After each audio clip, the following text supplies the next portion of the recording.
Hello everyone, I hope you are doing well. So in today's video, we are going to go through the 2019 Specialist Maths Exam 1.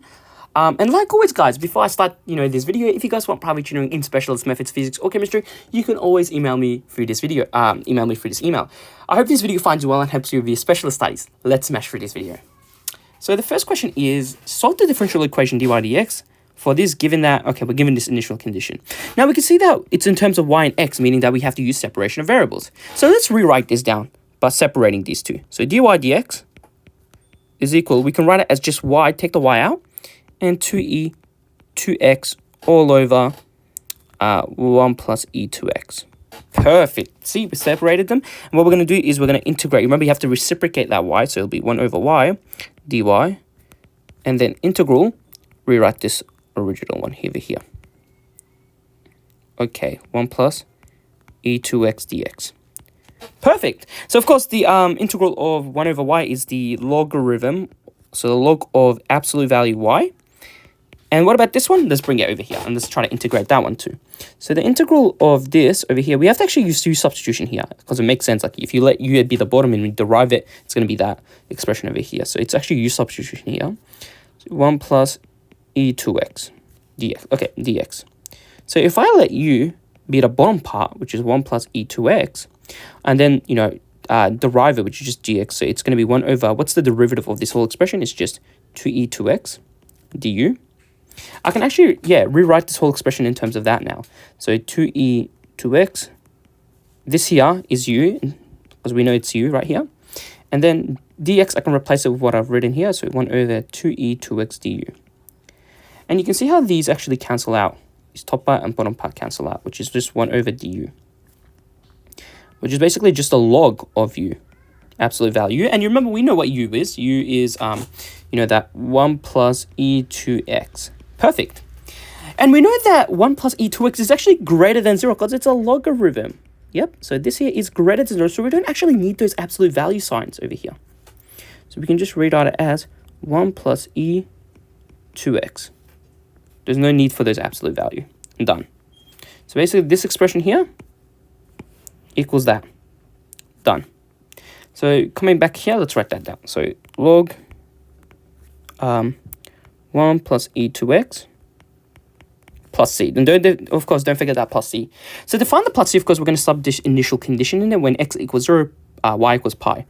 So it'll be log pi equals log e. If you sub in 0, so basically e to the power 0 is 1, 1 plus 1 is 2 plus c, which is just basically log pi minus log 2 equals c, which c then equals log e pi on 2. Done. So we've got the c value. So let's rewrite the whole thing now with the c value. Log absolute value y is equal to log e 1 plus e 2x plus log e pi on 2. Okay, now what happens when you add two logs? Of course, the insides have to multiply.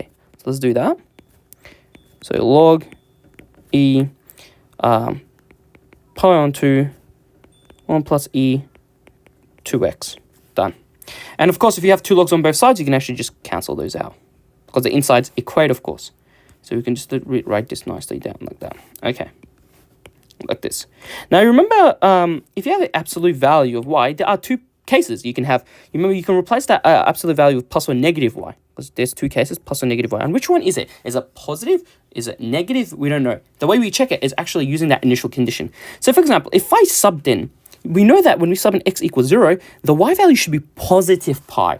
So if I subbed it here, so imagine I put, plus or negative, y is pi, of course. The x value is 0. So if I sub in 0, it'll be 2, which is pi. So it should be pi. Can you see how pi, yep, it's equal to pi. Of course, we have to use the positive pi because to make a positive. If you use negative, how is negative pi equal to pi? So we have to use the positive pi. So it's actually the positive y value. So reject that. So it's positive, and that's your final answer. Not a really bad question. Next question, question 2. It says, find all values of x for which this x minus 4 equals that. Really nice question. So it's linear, so let's do it by hand. If it's a linear equation, we can actually just solve it by hand, but when it's something like a quadratic that has absolute values or like a hyperbola, you have to kind of draw it to really see it. So we can replace those absolute values like what we did here with plus or negative. So plus or negative, x minus 4 equals x on 2 plus 7. And yeah, we have two cases, the positive one and the negative one. So let's write the first case here. So the first one is just the positive case, which is x minus 4 equals x on 2 plus 7. And of course, we have the second case where it's, expanding that one out. So it'd be negative x plus 4 equals x on 2 plus 7. All right. And then we can solve those. So let's solve the first one, which is basically x on 2, if I bring this to the other side and bring that 4 to the other side, will give me 11. So x equals 22. So that's the first case. That's your first answer. And the next one is basically, if I bring this to the other side, it'll be negative 3 on 2x. Bring that to the other side there, it'll be equals to 3. And we can kind of cancel those 3's out on both sides. So there'll be a 1 here, of course. And then multiply both sides by negative 2, which gives me negative 2, x equals negative. So if I multiply this by negative 2, it'll just be x equals. Yeah. So that's your other answer. All right. So here are the two values. Now, are these the actual answers? I don't know. I'll just double check them because we can actually graph those. Remember, you're just basically what you're trying to find here is you've got this graph over here. Let's call it the yellow line, which is the absolute value one. And let's call this one over here, the green one, this here. This one over here. You know when they're equated, yeah? The solutions are the point of intersection. So we can kind of graph and check those out. Let's do that. So I just graph nicely a kind of a Cartesian plane and see if they are they actually the values, or maybe have I made an algebraic mistake? Okay, so it's just the absolute value, 4 units to the right. So it'll look like this, basically, like, let's say 1, 2, 3, 4, and it'll look like this. Just a normal absolute value. There it is. That's the absolute value. And then this one here is just a straight line. It passes through. By the way, this passes through 4. The other one passes through 7. So 7's around here. So it looks like this.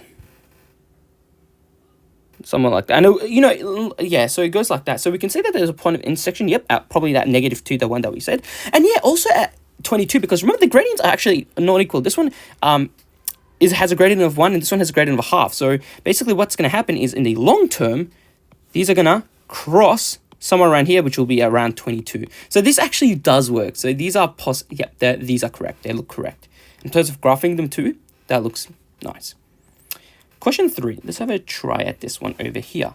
So let me put a color here. A machine produces chocolates in the form of continuous cylinders of radius 0.5 centimeters. Smaller cylindrical pieces are cut parallel to its end as shown in the diagram below. The lengths of the pieces vary with a mean of 3 and a standard deviation of that. Find the expected volume of a piece of chocolate. Okay, so we know a piece of chocolate looks like this, yeah? Where the length of them varies. So the length is like let's call this, this is the length of, your chocolates. And of course the radius is constant, it's a half. So 0.5 here, they told us it's a half. Okay, so what are we trying to find is to find the expected value of the volume. So let's find the formula for volume. It's in your formula sheet. We know volume is pi, what is it? Actually, pi squared h. Yep, so we know r is, half, yeah? But it's squared, so it's 1 over 4. Which is just basically pi on 4. There it is, pi on 4. So this is our formula for volume, and we can actually find the expected value. So expected value of volume, which is the expected value of this whole formula, pi on 4 over h. Now the thing about, you can take the constant out, so pi on 4, and expected value of h. What's the expected value of the height? Like how the length is, by the way, the same as height in this case. Varies, it's 3, the mean is 3. So this one's going to be 3 in front of it. Hence, your expected value of your volume is just 3 pi on 4. Done. Really nice. Next question. Find the variance of the volume of the piece of chocolate. Easy. So variance, same thing. So we know that the var of the volume is just the var over the whole equation. Now, the thing about the difference between the expected value is this constant doesn't just come out. It has to be squared when it gets out. So it'll be pi squared 16. So like, yep. And what's the var of h? So pi squared on 16. What's the variance of h? Now, we know the standard deviation is 1 on 10. You remember, you need to square it to find the... no, the standard deviation is 1 on 10. We need to square it to get the variance. So it's 1 over 100, basically. 1 over 100, which gives me pi squared over 1600. There it is. So that's your var of v. Perfect. Nice, doesn't... Yep, that looks correct. Okay, find the expected value of the surface area of a piece of chocolate. Okay, let's look at that surface area. Let's make the formula for surface area now. Now, it's not actually hard to make the formula for surface area. Like, we've got, you know, we have two circles here. So this circle here and this circle that we need to find the area of. Like, we know the area of a circle is pi r squared, yeah? And we know that there's two of them, so there's going to be 2 pi r. Okay, so we already found those parts here. But what about the other surface, like this outside? Yeah. So we know that this length here is h, you know, your height. So we're going to put height. And we also need to remember, what's this whole length? Because remember, when you when you unroll it, it looks like this. It will look like a, you know, a rectangle where this is your height and this is the whole, so the length of the circumference of the circle, which is, yeah, how do you find the circumference of a circle? Isn't it just 2 pi r? There it is. So multiply these two. So this is the, you know, the length, we get this. This is your surface area. Let's simplify, actually. So we know that radius, remember, is half. And of course, you need to square it, which is 1 over 4. 1 over 4. Which is basically pi on 2, basically. Pi on 2. Plus h. So we know it's 2 pi, and, you know, r is half, of course. So it would be basically pi h, basically. Pi h. So this is your formula for surface area. This is for formula for your surface area. So let's write that down. So your surface area is equal to pi on 2 plus pi h. Yes, so let's do that. We need to find the expected value. So the expected value of the surface area is the expected value of this whole equation. Beautiful. Pi h. And the expected value of a constant is just its constant itself, so it's just pi on 2. And remember how you can take that pi out? Expected value of h. So that's going to be what? Pi on 2 plus pi times the expected value of h. What's the expected value of the height? We said it was 3. So we basically 3 pi. So this pi here would be 3 pi, which is equal to 7 pi on 2. Is that right? 6. Yep, 7 pi on 2. Yep, that looks correct. And that's it. That's your surface area. I'm just going to finalize my answer here. The expected value of the surface area is equal to 7 pi on 2. All right. Done. Next question. Question 4. It says, let's use the color. The position vectors of two particles A and B at t seconds after they have started moving is given by this. So this is, yep, position vector for A, position vector for B, respectively, where A is a real constant for and the time is between 0 to 2. Find the value of A if the particle collides. Find the value of A if the particles collide after they have started moving. So it's a value of A. So there's only one value. If the particles collide after they start moving. So if they collide, they must have the same x component and the same y component, because it makes sense. Like, if you think about it, let's draw a Cartesian plane here. So although these are you know, two-dimensional because it's only I, j, and k. So imagine this case, yeah? This one here, if they had the same I component, it means let's say this is particle A right here, particle A here, and this is particle B at some time. Let's say t equals 1. Can you see how they're not colliding? Because they're in different positions. For them to collide, they must have the same x value, like the x value and the y value. So because even if they have, like, let's say the same x value, they could be on top of each other. Yep, they have the same x value. But if they don't have the same y value, you can see that they don't collide. They also have to have the same y value. Basically, we need to equate the x values and the y values for them to be actually colliding. I hope that makes sense. So what I'm going to do is let's equate the x values for both of them and the y values for both. So this is what we need to equate, the x values first. So it's 2 squared minus 1 equals t to the power 3 minus t. And then also equate that. So a plus 2 on 3 equals cosine inverse. So our cos can be also written as that, 2 over 2. Done. So, okay, this one has the a, so we're going to actually have to solve this one. Okay, so this is like a bringing everything. So minus t squared minus t plus 1 equals 0. We have to use like the, we have to like, yeah, solve it as a cubic. So we need to guess a value. So if I sub in 1 minus 1 plus 1. Yeah, 1 is actually a factor. 1 is a root of the equation. Yeah, 1 is a root. So when t equals 1, it equals 0, which is even between, 0 to 2.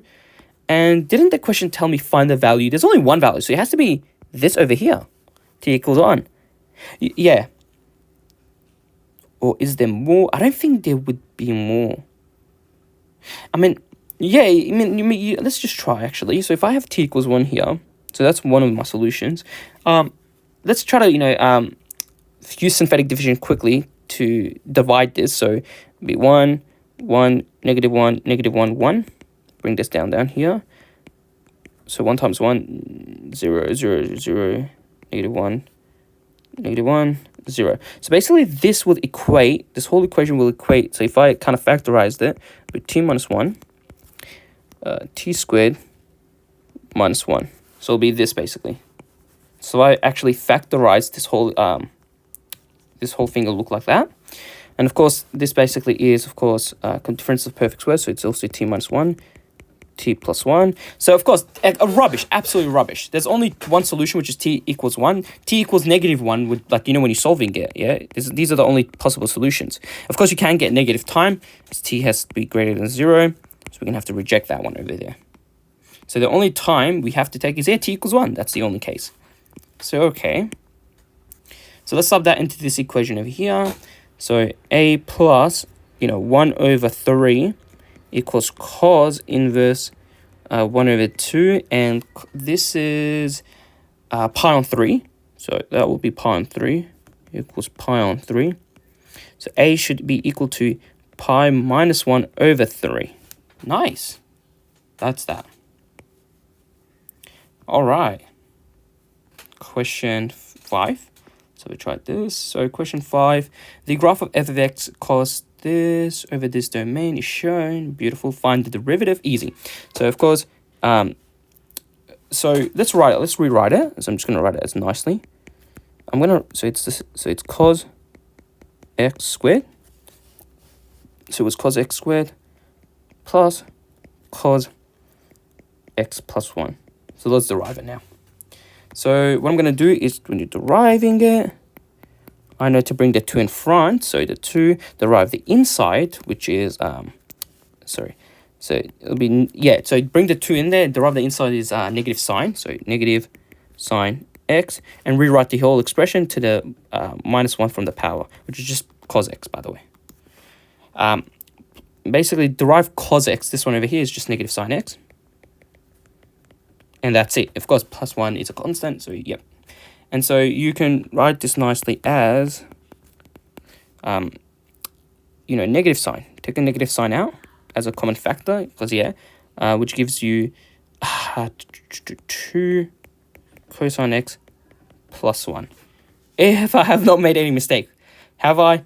Don't think so. Negative 2 cos sine x, negative sine x. That looks good. Looks promising. So, yeah. All right, that's that one. Next question. Hence, so using that, find the coordinates of the turning points of the graph from 0 to 2 pi. Really easy. So what we're going to have to do is, how, to find, of course, the turning points, you're solving when f dash of x equals 0. And we know what that is. It's this.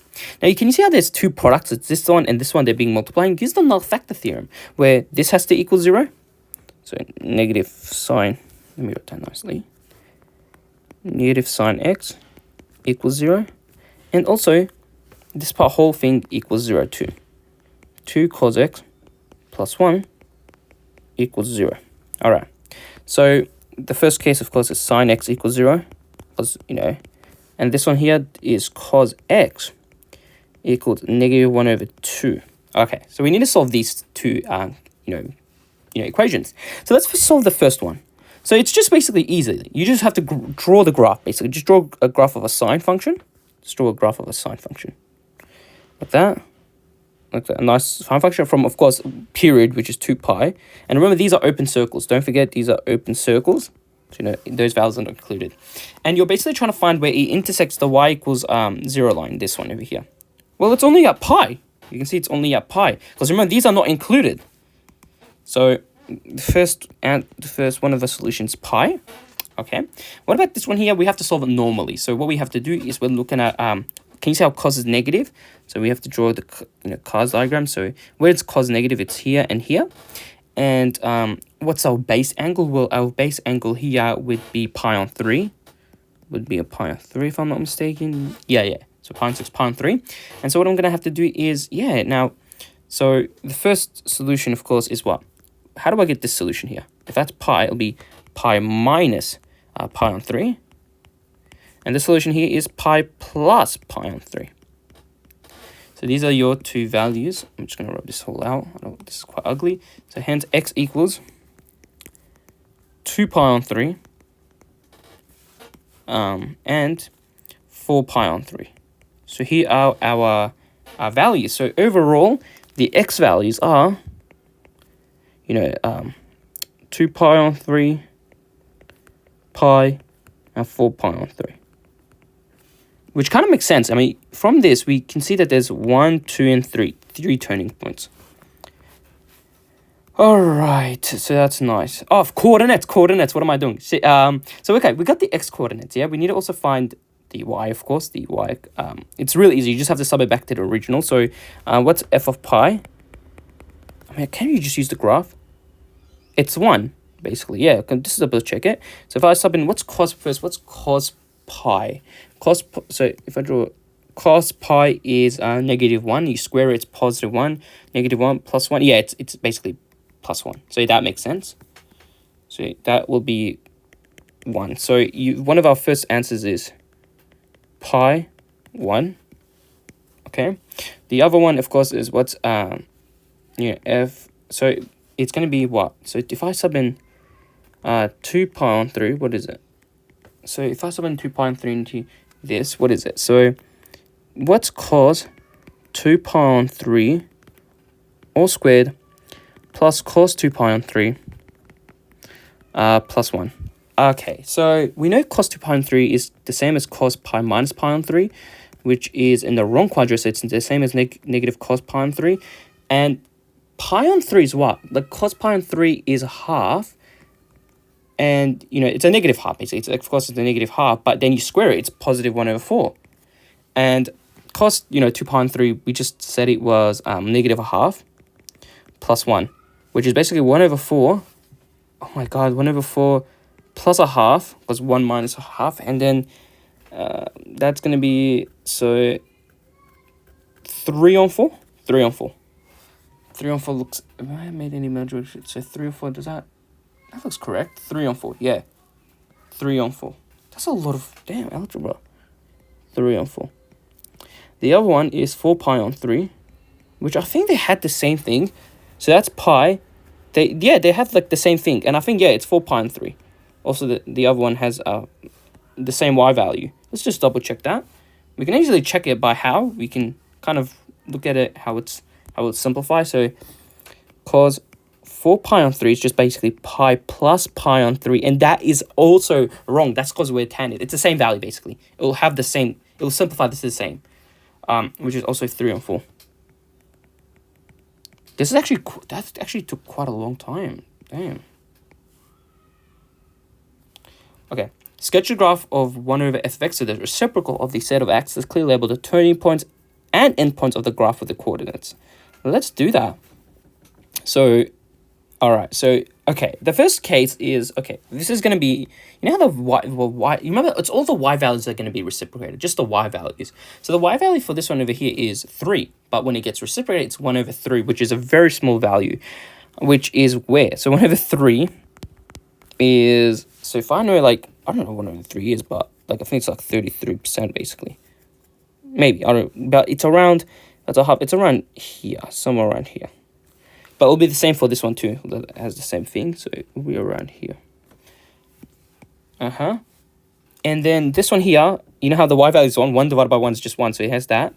Oh yeah, by the way, whatever has the y, even these are going to be having the same y values because it's just the y values are 1. For example, this one over here has a very small y value. It's like 0 point something. But when you reciprocate, it becomes large. No, well, we already know what it is, actually. Where are they? So it was, you know how we know the y values are 3 over 4? It'll be 4 over 3.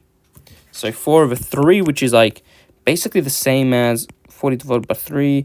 It's like 1 point, so 3, 1 and 10, like 1.3, around that 1.3 marker. So that's 2, 4, 6, 8, 10. So around here.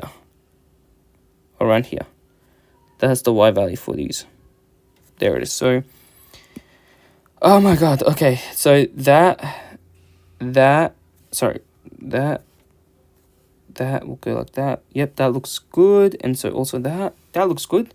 Yeah, I think that's enough. So just look like this. And this one here will go like that. There it is. So it looks something like this. And let's also label everything. So endpoints were, of course, 2 pi. So the endpoint was 3. It'll be 1 on 3. And this one here will be, of course, the same thing, but it'll be 0, 1 on 3. This one here, also the turning point. So this is the turning point, which is pi 1. And this one over here would be pi on 2. No, 2 pi on, sorry. What am I saying pi on 2? It was, what is it? 2 pi on 3. So 2 pi on 3. 2 pi on 3. And it was 3 on 4, which is 4 on 3. It'll be 4 on 3 right now. So it'll be 4 on 3. This will be, will be 4 pi on 3. And 4 on 3 also, the y value. Is that correct? That looks correct. Have I missed anything? I don't think so. Yeah, it looks quite good. Done. There's a lot of rubbish all around, yeah, with the algebra, just quite... Alright, done.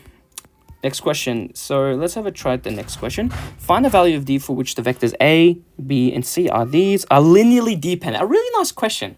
So if they are linearly dependent, they must meet. So we can rewrite it as, I like to do linearly dependent questions like this. So put like a constant alpha. So the first one a, so which is 2, -3, 4, plus b, which is, b is -2, 4, and the k component is -8, equals c. Because remember, when they are linearly dependent, they must meet this condition. So alpha a plus, because they can be written, if f constants are like this, yeah, they can be written like that, plus c. So c can be written in terms of a and b. Basically, that's what linearly dependent means. So that's what we're trying to do. And c is -6 to d. Okay, I'm going to expand those out. So like the top parts first. So 2 times alpha is just 2 alpha. -2 times beta is just -2 beta. Equals, of course, -6. Then -3 alpha plus 4 beta equals 2. 4 alpha plus 4 beta. Oh, what am I doing? Wait.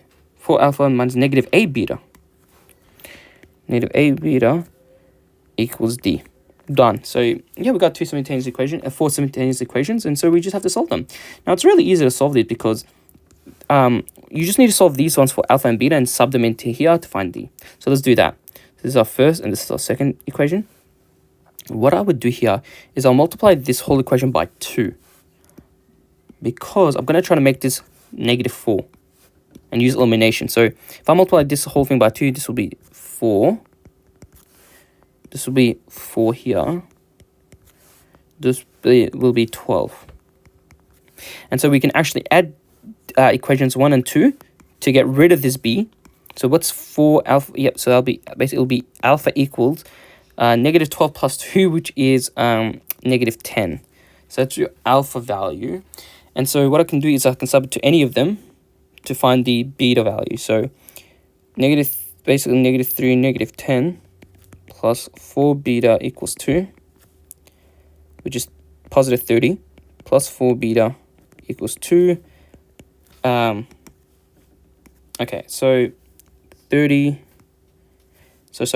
beta equals negative 28. Beta equals, all right, so what's negative 28 over 4 is 14 on 2, which is 7. Yep, 7, 14, 21, 28. Yep, that works. So we got your alpha and beta. Now we just have to sub it to the third equation, find D now. So just sub those into the third, this third equation over here. So what's our alpha value? Our alpha value is negative 10. Minus 8, beta is negative 7 equals D. So that'll be negative 40 here. Plus, so negative 40 plus 56 equals D. Yep, positive 56, yep. And so D equals 16. Is that correct? That's correct, yep. Done. All right, that's not too bad. The really typical question, actually. Question 7.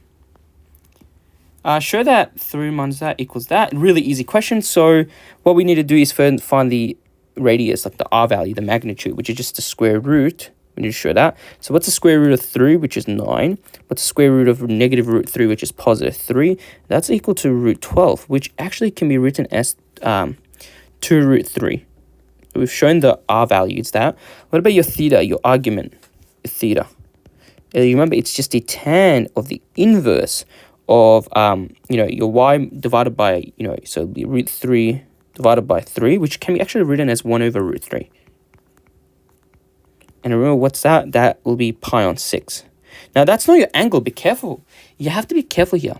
If I draw this in a, not cartoon, but in an Argand diagram, 3 is positive, so it's around here, and negative root 3 is here, so it's around here.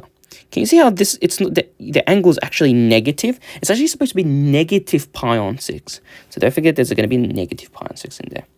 So we can rewrite this as, and we've basically shown it. Yeah, that's what the 1 mark is. So hence, 3 minus, root 3i is just equal to 2 root 3 cis negative pi on 6. Done. Not a really bad question, that one. So, yeah. Next question. Find this expression you answer in the form of this. Yeah, this is just an application of Dumois theorem. So, we know that 3 minus root 3i is basically the same as 2 root 3 cis negative pi on 6. And imagine to the power of 3. Now, remember Dumois theorem, the radius gets to the power of 3, gets actually powered by the power of 3. But the angle, angle gets multiplied by that 3. So it'll be negative pi on 2, basically. Because, 3 times, 3 times that, it's pi on 2. Yep, so pi on 6, yep, pi on 2. Negative pi on 2. Perfect. And what says negative pi on 2? That's really easy, because if you draw a Gann diagram right here, it's right over here. Since, negative pi on 2 is right over here in that pi on 2, which is basically just negative I. So we can actually just replace this with negative I. So negative I. When we're expressing it, it's, of course, in this form. Where, now, what's this? We can write this 2 root 3. I want to write it like 2 root 3. We can write 2 root 3 as 4 times 3 inside. So it'll be root 12. We can write it as root 12. So we can write it as 12 root 12, basically. Yeah. 12, because think of it like this. So if you're wondering what I'm doing here, if I'm not here, let me explain. So what I'll do, I'll put that negative in there, yeah? Okay, this part here, I can write it as root 12, isn't it, yeah? But to the power of 3, which is basically root 12 times root 12 times root 12, yeah? 3 times I. Well, we know 2 root 12s, when they multiply, it's just 12, yeah? That's what I've done. So what's the root 12? We can write it again as 2 cis times 2 root 3. We can write it as that root 12 there. And so that equals 24 root 3. So negative 24 root 3. So negative 24 root 3i. So that's your value. Just going to write it nicely now. So I'm going to write 0 here because I'm going to show you that it's in this form. Is it equal to 3 minus root 3i to the power of 3. That looks great. So let me just highlight that. All right, so there it is. Not too bad. Next question. Find the integer values of n for which this here is a real. So real means that it doesn't have an imaginary part. Remember, you know how there's the real part and there is the imaginary part. What we want is we want this to not exist, that imaginary part, because for it to be real, yeah? So what we want this here, we want the imaginary part to be equal to 0, basically.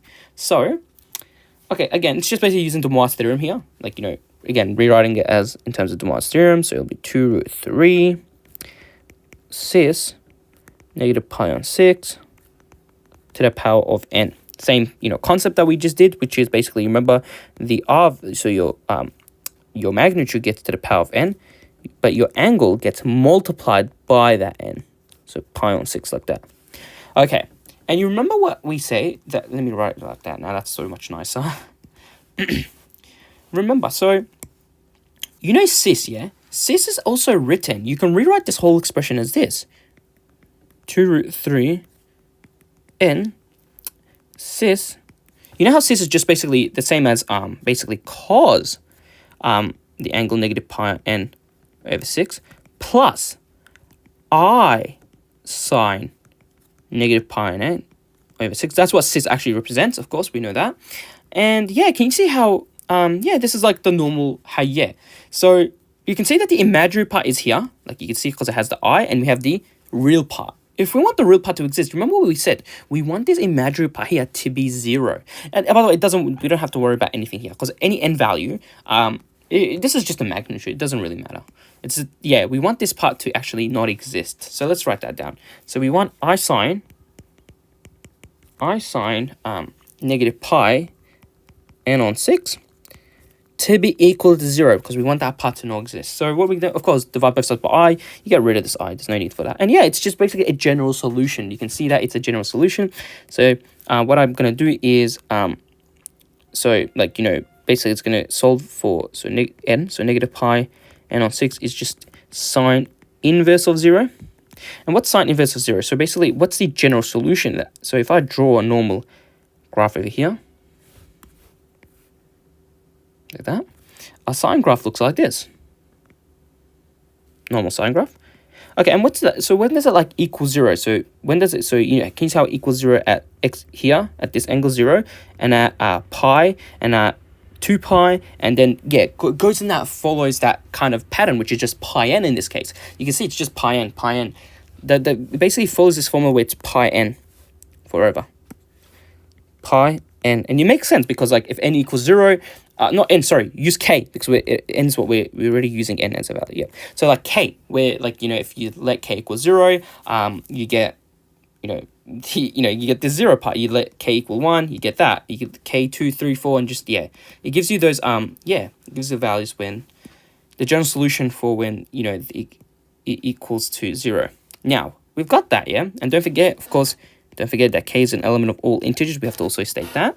Now, you can see how these two pi values actually just cancel out. You can see how these pi values will cancel out, and you get left with that. And so you can say, multiply both sides by, of course, kind of to simplify it. Multiply both sides by 6, you get negative n over 6k. And hence, hence your final answer, n equals negative 6k. Bring the other negative there. Of course, when k is an element of all integers. Done. That's the final answer. There it is. So let me rub that part out. This one's a little bit quite annoying, so let me rub that part out, and I hope that makes sense. Now, you can write it like this. There's many, of course, ways you can write it. You can write it like this, or it could be written as like the positive way. So n equals 6k, where k is an element of all integers. Basically, both of these answers are basically the same. Of course, they're the same. If you let k values, you get all the same solutions. So any of these two answers, you should get that. Yeah, you should get, the full marks there. Really nice question there. So have any of these, you should get it. Let's look at the next question. Find the integer values of n for which this, so the thing, is ai, where a is a real number. Basically, guess what? It's like the opposite. So we want to basically make this imaginary. We don't want any real part into it. Can you see how it's like, so we want, like going back to this thing, we only want this part. We want to actually, we don't want to have this real part in there. So again, it's kind of the same concept. What we want is this part over here to not exist. So it's basically cos negative pi n over 6 to be equal to 0. And we have to also find the general solution for this. So it'll be basically negative pi n over 6 equals cos sine inverse 0. So if I draw a cosine graph, draw a cosine graph to find like the pattern. Okay, when equals 0, of course, this here is pi on 2. That's 3 pi on 2. So you can see the pattern is like basically pi n. So always here, but always adding a pi on 2 there. By the way, not use n, don't use n, use k, because we were using n. We're trying to find n, yeah. So that's actually the pattern. That's your general solution. So we can write pi k plus pi on 2. Done. That's our general solution for that one. And what we're going to do here is, make them the same denominator. So we can write that as just 2 pi k plus pi on 2. So we can rub that out and write that down. Oops. So let's put that up there. Okay. And yeah, you can see already there's some stuff we can take out, like the pi's. So these pi can get out. So of course you can get rid of this pi and this pi over here, which becomes a 1, don't forget. Yeah, so let me just fix these up. There. And this part over here, there. Okay.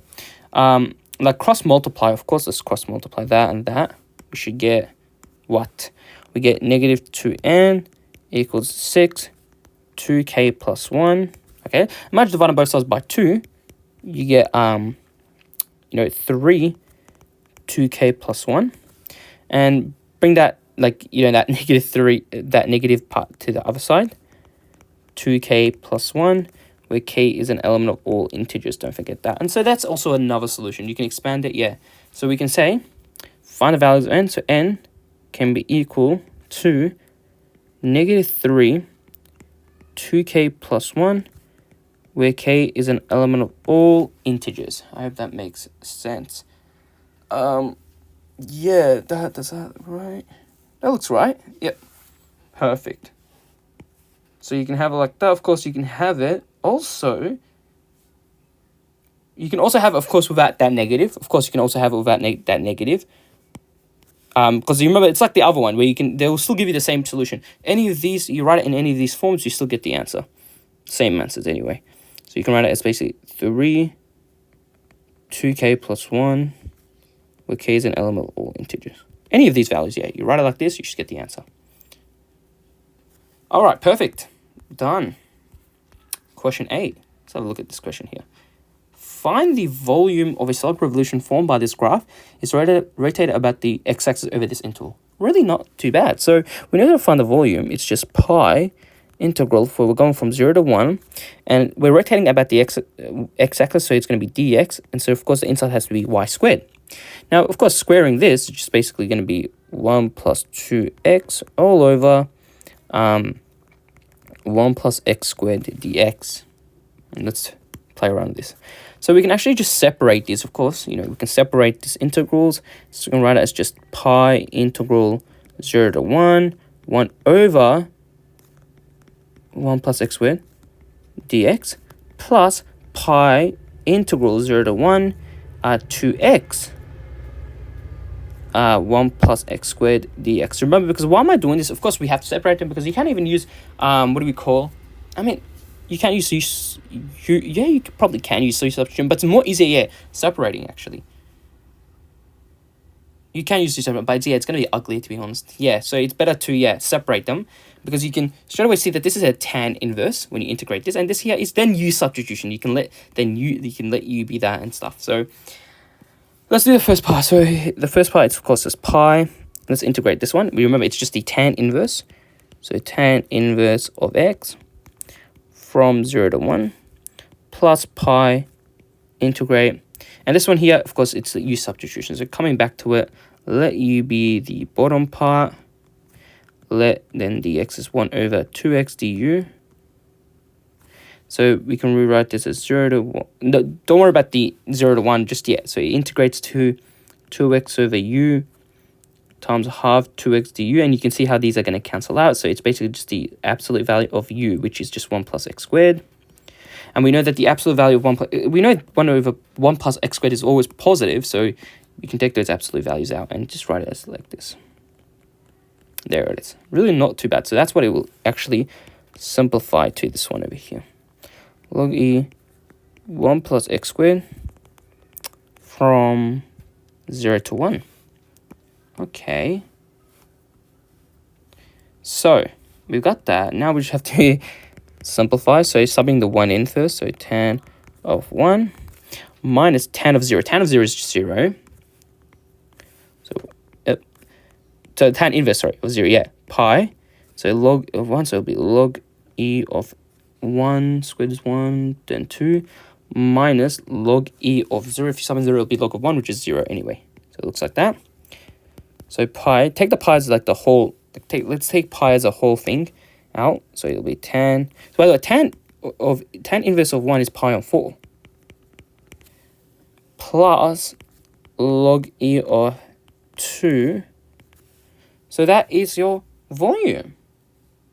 If I'm not mistaken, yeah, that's your volume. So volume is pi on 4 plus log e of 2 units cubed. Let's write that down there.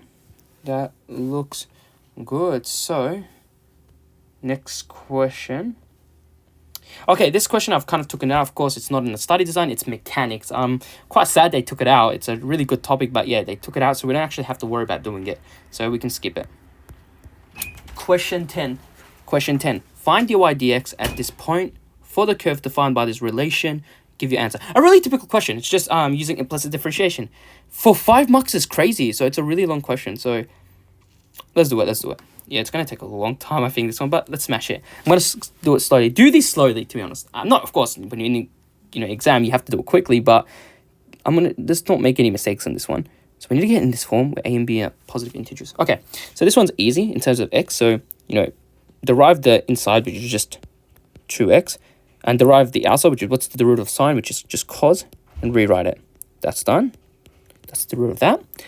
Plus, let's do this one. So derive the inside, which is 2y. Because you derived it in terms of y, we had to put a dy dx in front of it. So a dy dx, like that.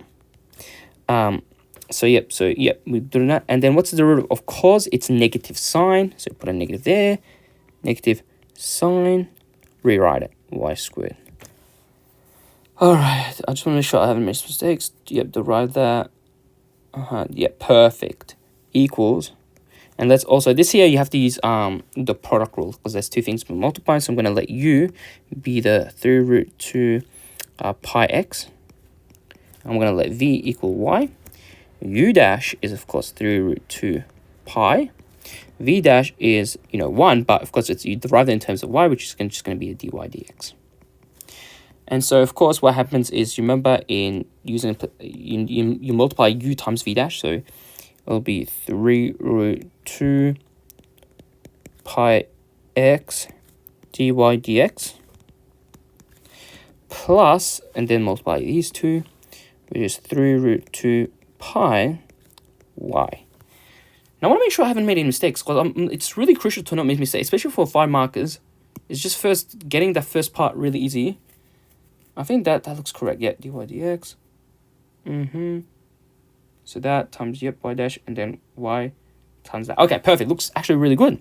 And so now let's sub those values in, and let's simplify those.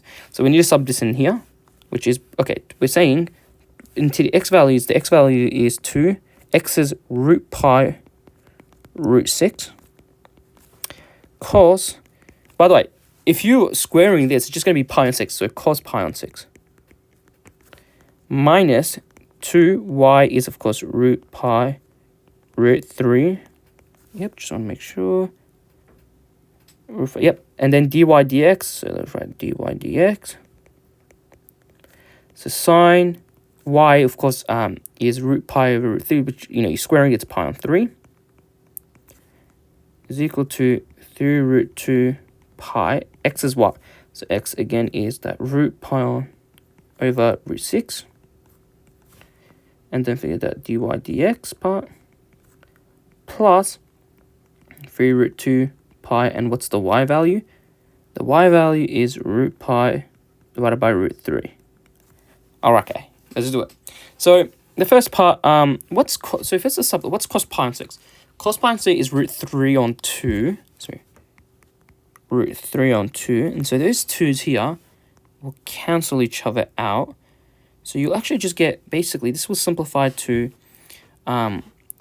root 3 pi over root 6, which is basically the same as 3 pi on 6, which is just basically pi on 2, which I'm just going to simplify that here. I can write it, yep, so basically I'm going to write it separately, root pi divided by root 2. So I don't have to, mix around stuff. That's that first part. Now let's also simplify this part over here. So what's sine pi on 3? Sine pi on 3 is root 3 on 2. Root 3 on 2, so, root 3 on 2. Okay, so the 2's will cancel out here, of course. What else? That 3, again, will, so it'll be, actually, sorry. This root 3 will cancel out with this root 3. And now you're just left out with basically minus root pi dy dx. I can cancel this whole thing out now. This rubbish. Okay, there it is. That's that part. Now let's also simplify this part here. You really can't simplify it. So let's just multiply the top parts, which is basically 3 root 2 pi over root 6 pi. So let's write that down. 3 root 2 pi over root 6 pi dy dx. Okay. And then plus, I'm going to take this out here now. We simplified that one already. So, alright, so it'll be 3 multiplied by the top part, so 2 pi over root 3 pi. Done. Now we just have to simplify this whole thing.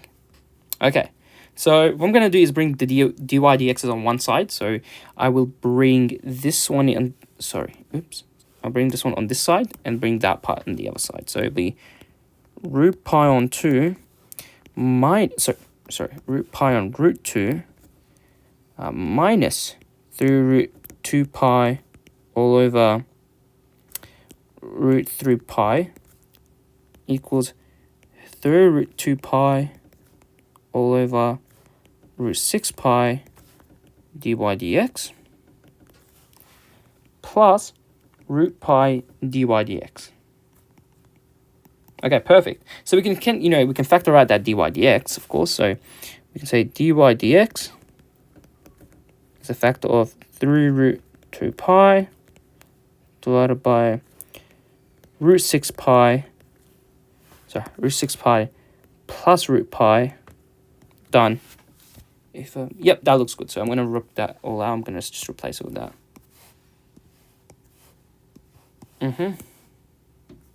Now I'm going to make sure they're in like common denominator. So I'm just going to, what I'm going to do is cross multiply these. So it will be basically pi root 3 pi, because because these are roots, so it'll be root 3 pi, and then the pi, of course, minus, so then what about this one here? So minus 3, 4 pi, which can be simplified, of course, that 2 can come out, of that, so it'll be root pi, which is negative 6. Root pi, and don't forget, you have to divide it by multiplying these two, which is root 6 pi equals dy dx. Same thing, we have to make these as a common denominator, which is 3 root 2 pi plus pi root 6 pi. Yes, because that pi will go there. The root 6 times root pi will be root 6 pi. Yep, divided by root 6 pi. divided by there. All right. And so, yeah, divide both sides by this whole expression here, so we can get dy dx. So we can get our answer, final answer, which would be... there's going to be actually a lot of fractions here. So before we even do that, actually, just... No, we don't even... Before we do this, because they have the same common denominator, we can just cancel those common denominators out. There it is. And don't forget to put a multiplication signs here. Done. So dy dx equals pi root 3 pi minus 6 pi over root 3 2 pi plus pi root 6 pi. That's my final answer. So we need to get in that form. Wow. So, okay. Let's try to get the bottom part first. So the bottom part says there has to be a pi by itself, which means we can actually see a pi by itself. So we need to get rid of that root 6. So let's take that root 6 out. So if I kind of took that... So, okay. What I'm going to do is kind of break that down. I don't want to kind of rush it, so because I'll make a lot of mistakes. So let's look at this bottom part here. I'm going to make it all into... So I can write this part here as 18 pi, yeah? Plus pi root 6 pi. I can write root 18 pi as well. I can write it as 6 pi, 6, 12, 18, so 3. So I can write it as root 3 times root 6 pi plus pi root 6 pi. So I can take the root 6 out, that root 6 pi out, and it'll be root 3 plus pi.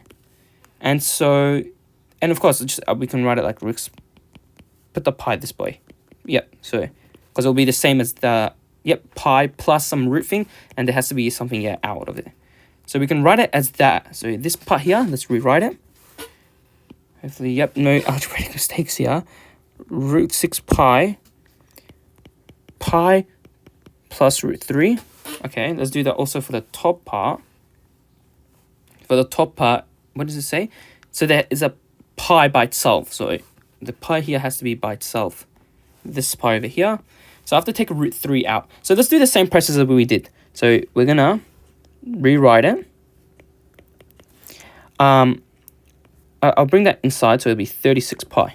Okay, so I need to get 3 pi. So I can write it as 12 times 3 pi, which becomes like pi root 3 pi times root 12 times 3 pi. And I can take that 3 pi now as a common factor. So it'll be pi... Don't think there's a minus here. Yep, minus root 12. Which, yeah, I can write like that now. And of course, root 12 is 2 root 3. Yep, 4 root 12. Yeah, so I can write that as that now. I can replace this part here with that. So root 3 pi minus 2 root 3. Okay. And we can simplify, of course, those some stuff out here, because, for example, wait, have I done any mistake? Yep, that looks good. Yep, so let's just simplify this. So we can see, of course, those pi's are going to cancel out on top and bottom here.